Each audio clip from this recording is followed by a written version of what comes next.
Toujours la matière de l'SVT, ça c'est la troisième étape de la leçon de la reproduction sexuée chez les plantes à fleurs. La première étape c'était le travail sur le sigma, deuxième étape c'était la dissection de la fleur de l'hibiscus. Maintenant on va essayer, je vais vous montrer comment faire ce dessin d'une fleur.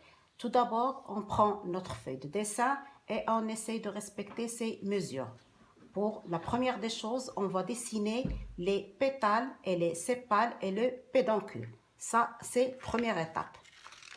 Deuxième étape.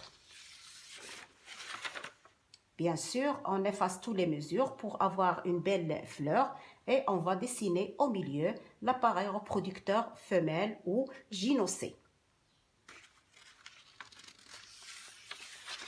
Troisième étape, on va rajouter l'appareil, les étamines, c'est-à-dire l'appareil reproducteur mâle.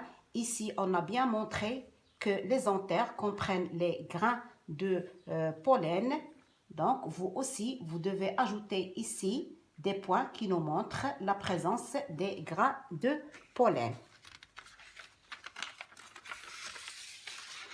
À la fin, on va essayer de mettre une couleur. Mettez une couleur de votre choix, mais il faut faire attention pour que les étamines restent bien visibles sur ce dessin. Puis après, on écrit le titre, coupe longitudinale d'une fleur. À gauche, pistil. Je vous ai dit qu'il est composé de stigmates, le style et l'ovaire. Et l'étamine, l'anthère et le filament. Puis après, les pétales, les sépales et le pédoncule. Je vous prie de bien faire ce dessin sur une feuille de dessin et je vais le ramasser après, Inch'Allah, une fois que nous serons en classe. Essayez de préparer ce travail, s'il vous plaît, parce que c'est une note qui sera comptée parmi toutes les notes que vous aurez, bi'idnillah.